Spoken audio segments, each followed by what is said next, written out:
Exam का season आ गया है।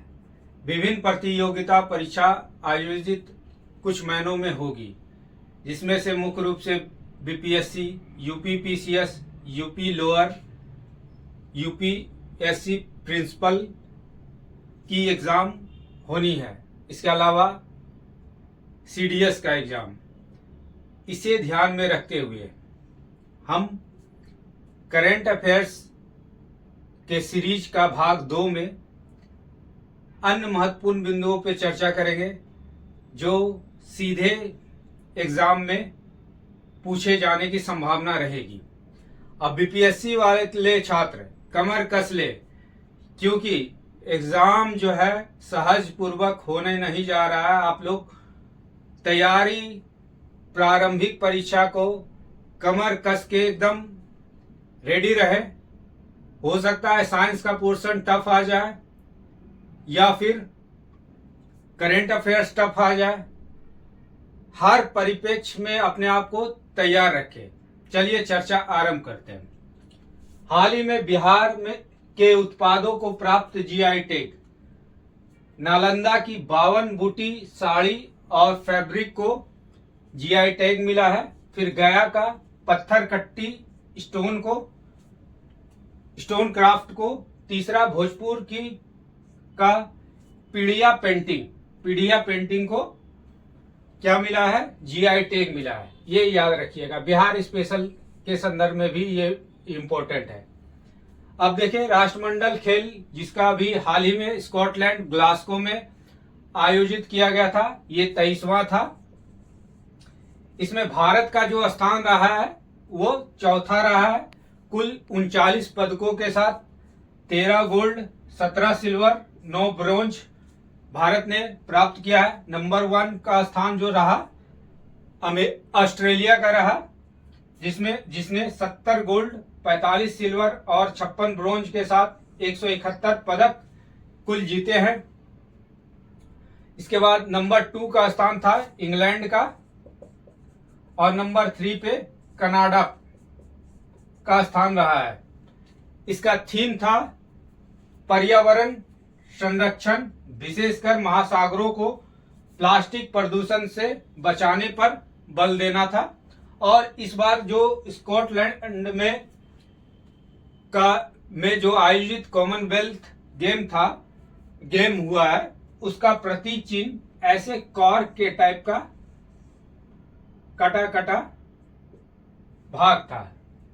4 स्टार्स ऑफ डेस्टिनी, ये काफी चर्चा में रहा था ये पुस्तक। इसे जनरल एम नरवणे के द्वारा लिखा गया है। ये पुस्तक काफी चर्चा में रहा, कंट्रोवर्सी के मामले में भी ये चर्चा में रहा। भारत विश्व का दूसरा सबसे बड़ा 5G उपभोक्ता देश बन गया है।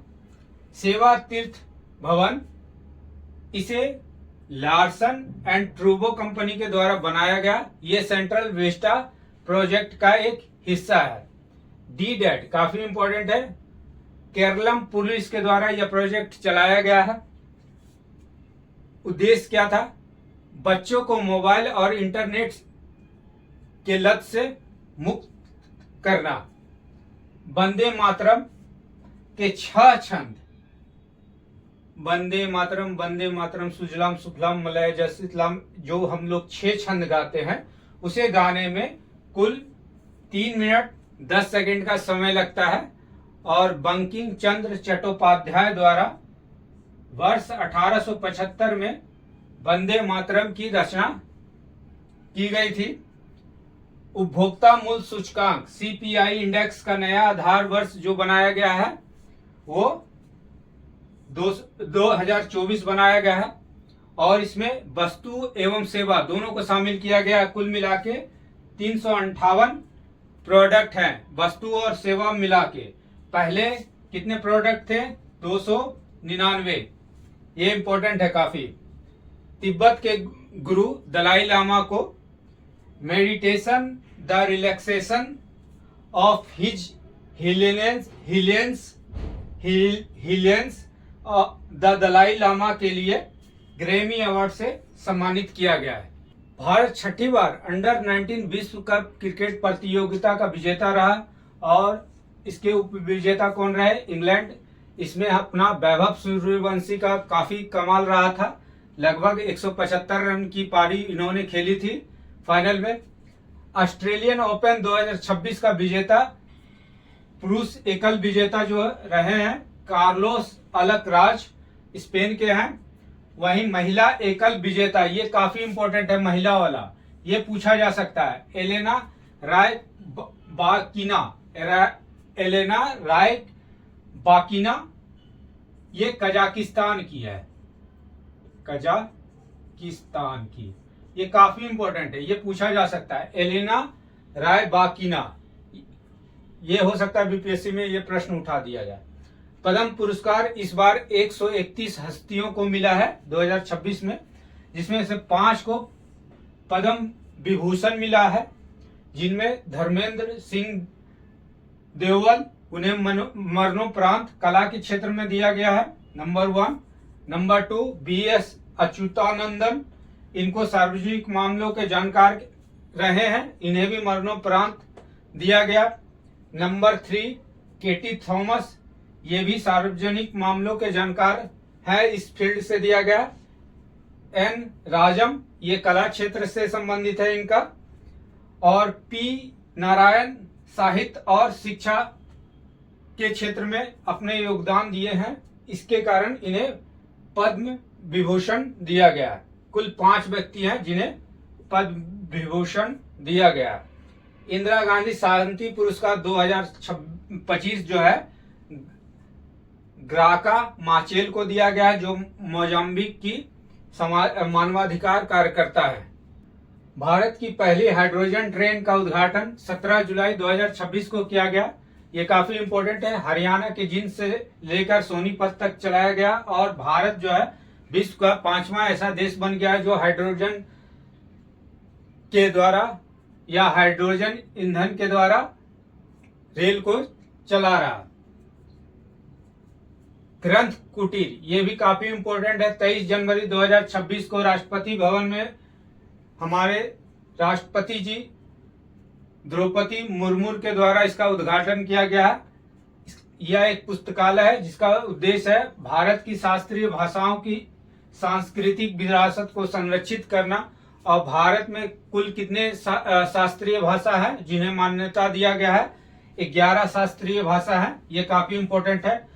इस बार के लिए बीपीएससी के लिए या अन्य एग्जाम के लिए ये पॉइंट काफी इंपॉर्टेंट है। 11 शास्त्रीय भाषा, जिसमें से तमिल, संस्कृत, कन्नड़, तेलुगु, मलयालम, उड़िया, मराठी, पाली, प्राकृत, असमिया और बंगाली शामिल है। ये पॉइंट काफी इंपॉर्टेंट है। रिस्पॉन्सिबल नेशंस इंडेक्स RNI में भारत का स्थान कौन सा है? तो 16वां स्थान है responsible nation index. Srinivas Kulkarni भारतीय मूल के अमेरिकी खगोलविद हैं। इन्हें ब्रिटेन की रॉयल एस्ट्रोनॉमिकल सोसाइटी के द्वारा गोल्ड मेडल दिया गया है। गोल्डन ग्लोब अवार्ड 2026 का 83वां संस्करण का आयोजन Beverly Hilton hotel Los Angeles US में हुआ था। सर्वश्रेष्ठ फिल्म जो है हेमनेट को दिया गया। सर्वश्रेष्ठ निर्देशक Paul Thomas Anderson one battle after another के लिए दिया गया। सुनेत्रा पवार महाराष्ट्र की पहली महिला उप मुख्यमंत्री बनी है। निर्यात तैयारी सूचकांक 2024-26 में पहला स्थान जो है महाराष्ट्र को मिला है, दूसरा स्थान तमिलनाडु को, तीसरा गुजरात को, चौथा उत्तर प्रदेश को और बिहार को 16वां स्थान मिला है। और इसे नीति आयोग के द्वारा जारी किया जाता है। आज के वीडियो में हम लोग बस इतना ही देखेंगे, फिर बहुत जल्द ही भाग 3 समसामयिकी का लेके उपस्थित होंगे। तब तक के लिए धन्यवाद।